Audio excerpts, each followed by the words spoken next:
It's Tuesday. That means it's time for another top 10 video. This time, at your request, I'm going to be giving you my personal top 10 magic items. So if you want to see what those are and the rules behind it and everything, stay tuned.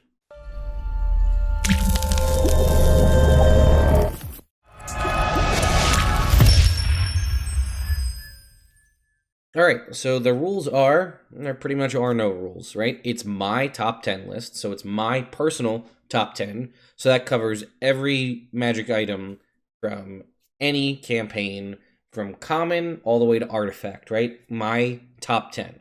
So as long as it's my favorite, it'll be on this list. They're not in any particular order. I tried to rank them more or less as the ones that I've like actually had time to get in game and play with. But you'll see that. Also, stay tuned to the end of the video because I want to talk to you guys a little bit about future top 10s, and I have some ideas, but I want to see what you think. So anyway, let's get on to the video. Number 10. Number 10 is, I think it's pronounced Matalatok from Baldur's Gate Descent into Avernus. So this is a legendary warhammer. So again, that's why it's probably towards the bottom of the list, because I'm realistically never going to get a chance to get this unless I play that specific game. But why I like it is it makes you immune. It doesn't give you a plus to attack or damage in any way. But I also wish it was a Maul, because I feel like it looks more Maul-esque than a Warhammer. But it makes you immune to cold damage while you're attuned to it. And whenever you deal damage, any damage to any creature, it radiates a burst of intense cold in a 30-foot radius sphere around you, and each creature in that area takes 3d6 cold damage, no save. So this is obviously best on used with someone with multiple attacks. You swing this thing and connect, you're going to do bursting cold damage out all around you, and you're inherently immune from holding the weapon. I really like the concept and the image of that. Again, it doesn't distinguish friendlies from enemies, so just be mindful of where you do this and who you're around when you're fighting. But, again, if you could just upgrade this to a Maul, then I think it would be even cooler, and I think it's awesome, and yeah. Number 9. Number 9 was originally Adamantine Armor, which I do still hold Adamantine Armor in very high esteem, and I have gotten it in a game before, and I really much enjoyed Adamantine Plate Mail specifically. But if you have the option to get Mizzium Plate Mail, go for that. So Adamantine Plate Mail, for those of you who don't know, just makes you immune to critical hits. So the hit still connects, it just doesn't deal double damage, or the dice aren't doubled in a normal situation. So Mizzium Armor does that, but in addition, you are when you're subjected to a magical effect that requires you to make a strength or con save to take half damage, you instead take no damage if you succeed. So you kind of get like a limited form of evasion, but for strength and con saves tied to any kind of magic, plus the benefit of it functioning like adamantine armor. Well, I guess I should say this is a rare magic item that was found in the Guildmaster's Guide to Ravnica book. Again, I don't know how many DMs are going to play with this, because if they're not playing in Ravnica, I feel like they're less incentivized to use it. But I don't know. I really like it, and I would love to get it on any one of my heavy armor characters. Number 8. Number 8 is Daern's Instant Fortress. This rare magic item is found in the Dungeon Master's Guide, and I actually have gotten one of these in a campaign, and it's awesome. So I never used it too much for what I imagine is its original intended purpose. I used it for the more fun other version. But basically, it's a 1-inch cube of metal. And you speak a command word, and it grows into a massive tower.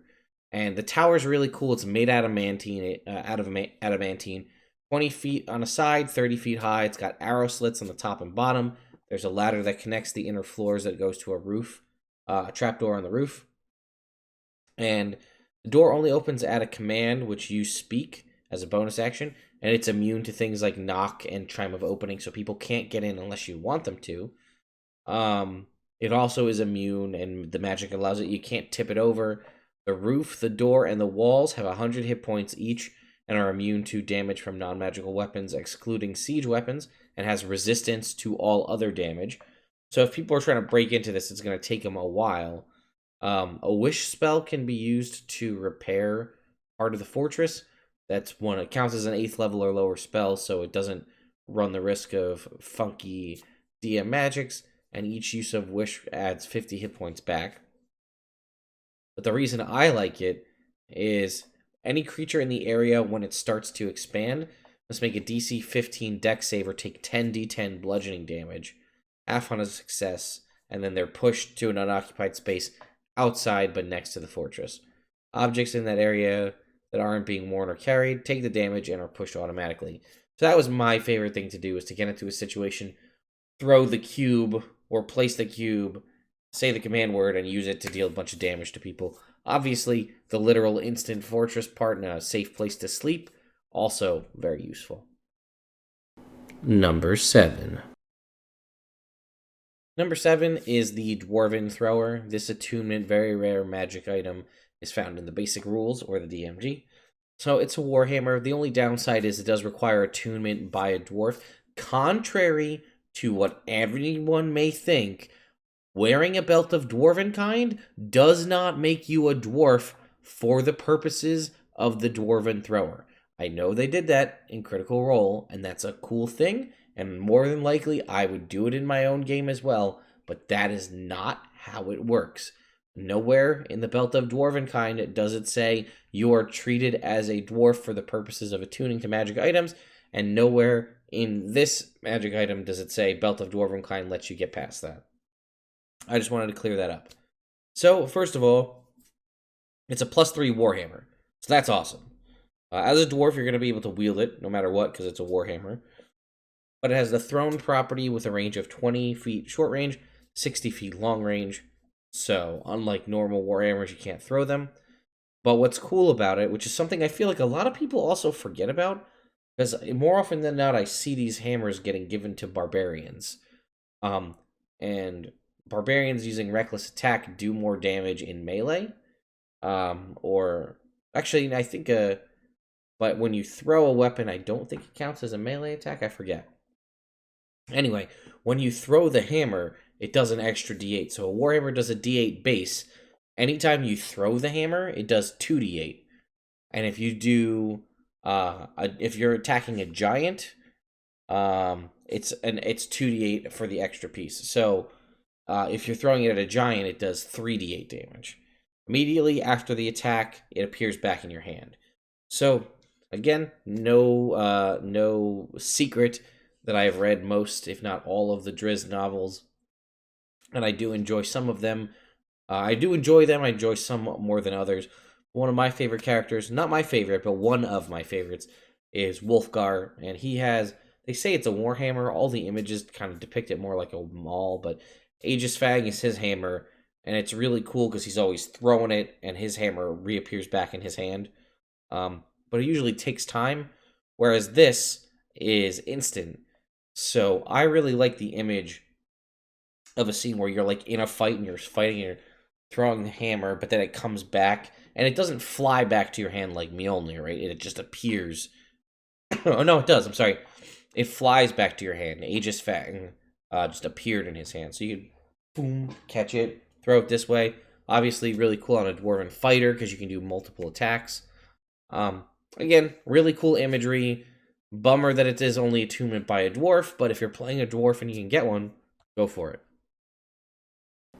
Number 6.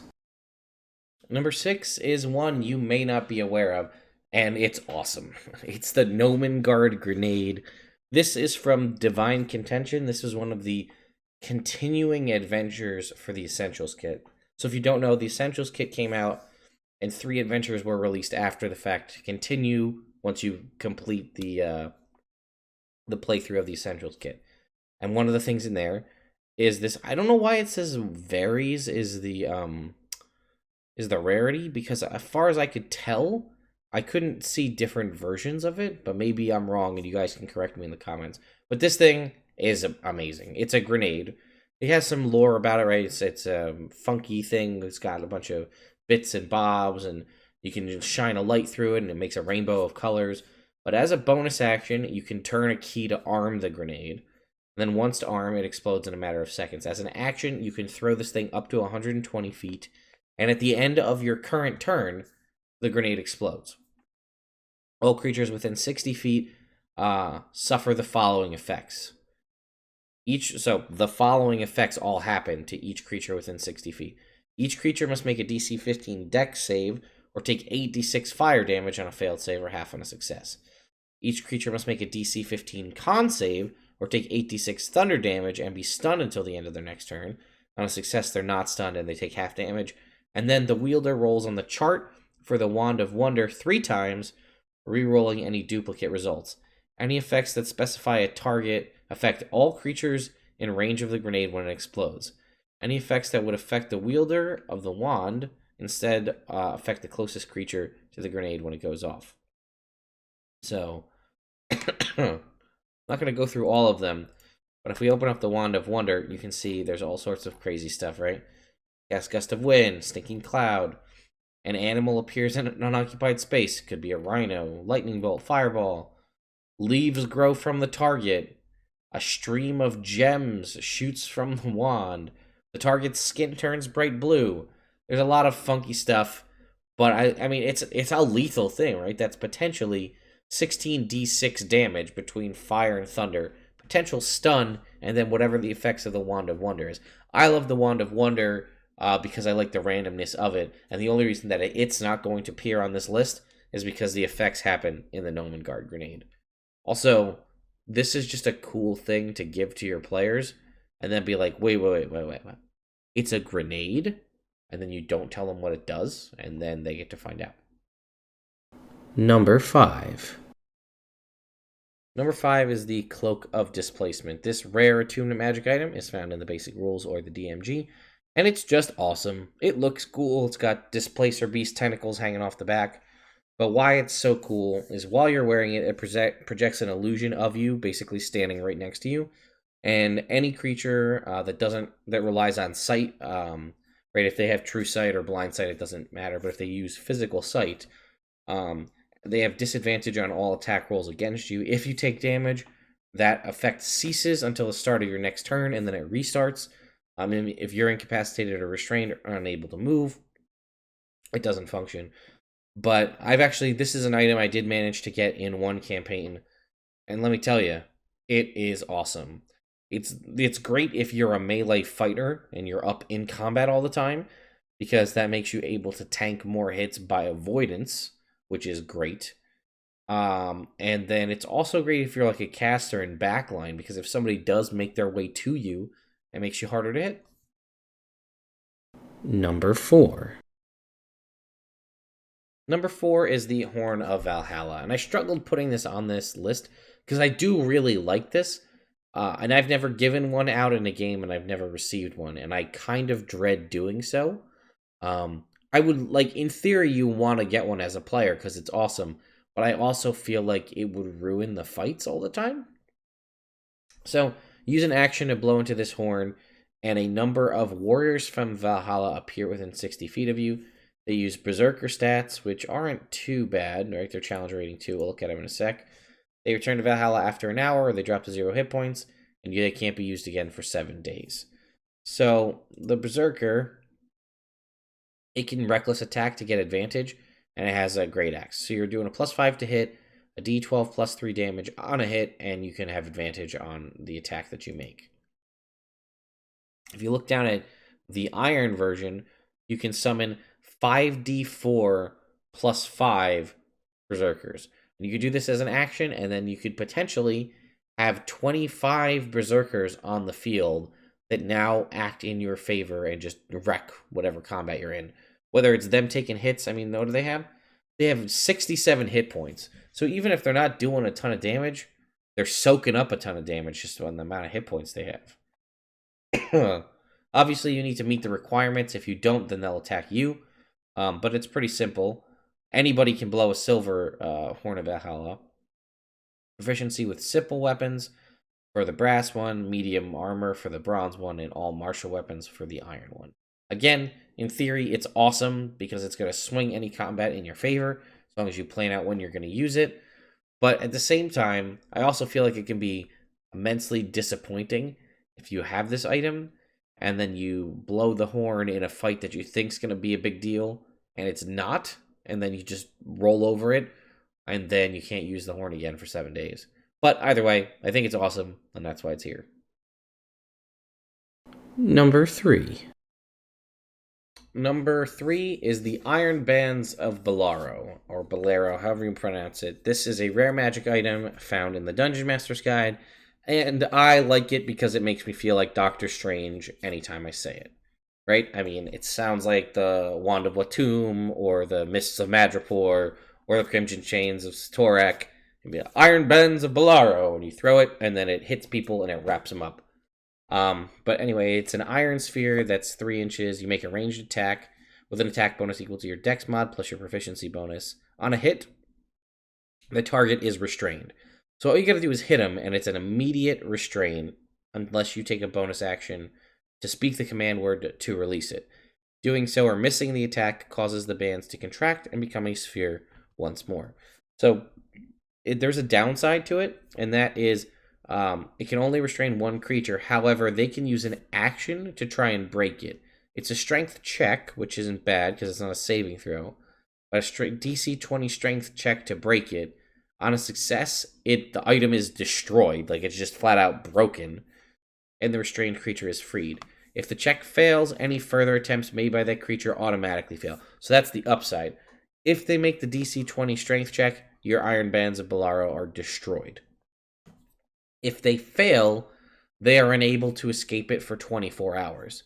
Now, that's not to say they couldn't use any kind of teleportation magic or something like that to escape from it, but still, once they've been used, they can't be used again until the next dawn. I don't know, it makes me feel like you could use this as an example for building a Doctor Strange type character. You could make a Doctor Strange version of these that are, instead of being iron bands, they're crimson chains in a ball. I don't know, just cool stuff. I like it. And again, it's situational, but I feel like if you have this, you're going to find a chance to use it often, but you're also going to be worried about possibly losing it forever. Number 2. Number 2 is the Belt of Dwarvenkind. This rare attunement magic item is found in the basic rules, and I love it because, 1, it's rare, so it's not unreasonable to get one of these, throughout your campaign playthrough. But I like it because it doesn't set your score at a given number, like a Headband of Intellect or a Belt of Giant Strength. It just increases your con score by 2 to a maximum of 20. So let's say you're looking for an attunement slot and you happen to have an 18 Constitution. This will put your Constitution at 20, and then you have other benefits that come with it. So, advantage on persuasion checks that made to interact with dwarves. This could or could not be very useful for you. And this is the part that not this part. In addition, while attuned to the belt, you have a 50% chance each day at dawn of growing a full beard if you're capable of growing one, or a visibly thicker one if you already have one. So, question is what makes you capable of growing one?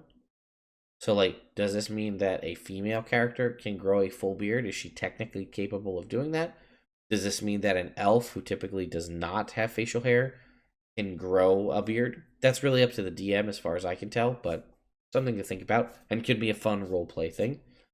And the part that always kind of confused me is the Belt of Dwarvenkind is so much better if you're not a dwarf. So if you aren't a dwarf, you gain the following benefits. Advantage on saving throws against poison and resistance to poison damage, dark vision out to 60 feet, and speak, read, and write dwarvish.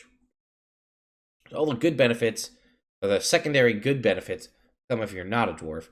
So obviously this could be great on a human character. Not only are you going to get dark vision, but you're going to get the resistances, free language, a good beard, a little constitution. I particularly like throwing this on other races, like, say, a tiefling, or more specifically, I'm trying to get one on an elf character I'm playing. So you have the elven resistances to immunity to magical sleep, advantage on charms, and then tack on resistance to poison damage. That could go a long way for me. And then again, as an elf dealing with dwarves, I'd have advantage on persuasion checks. I think it's a really cool looking magic item as well, and again, it's just something that's so versatile and so useful but still does not let you have access to a Dwarven Thrower if you're not a dwarf. Number 1. Lastly, number 1 is the Necklace of Prayer Beads. This attunement magic item is rare, and it requires attunement by a cleric, druid, or paladin, found in the basic rules or the DMG. I've managed to get this twice in 2 separate games as a paladin, and I love it every time. Not only is it a cool set of beads, you get to roll to determine what beads you get, which could be good or bad, 1d4 plus 2 magical beads. And then you roll, figure out how many, and actually both times I managed to roll a 4 on that d4 to get 6 total beads. And then you roll a d20 to see what those 6 beads are. The key thing is, it uses your save DC if there's a DC associated with it. Once something has been cast from the bead, you get it back the next day at dawn. And whatever you're casting from it is cast as a bonus action, which is big because some of these spells are not typically a bonus action. So, Bless is a great spell. It's even better when you don't have to prepare it, and you can cast it for free at its lowest level as a bonus action, and then still do something on your turn. Same thing with a 2nd level Cure Wounds as a bonus action is great, because that's bonus action healing. Still allows you, again, for me, doing this as a paladin, leaves you your action to attack if you need to. Again, Lesser Restoration and Greater Restoration, both of those spells, great spells to have.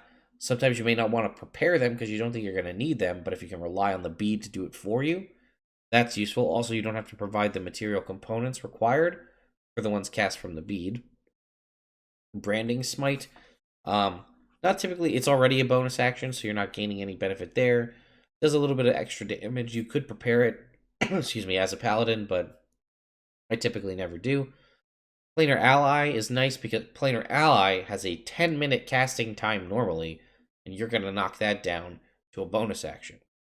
And lastly, Windwalk, a 1-minute casting time. You're again going to knock that down to a bonus action. So some of those spells you won't typically have access to as a paladin, like you're not going to get Greater Restoration, Planar Ally, or Windwalk because they're just too high level. So I really enjoy that because it gives me an opportunity to do other things. And also things like Planar Ally, summoning celestial creatures as a paladin, makes me feel like I've got like a larger attunement with my deity if I'm playing a paladin attuned to a deity. So again, some of these are spells you're not going to get on the druid spell list either, like Branding Smite or a cleric spell list.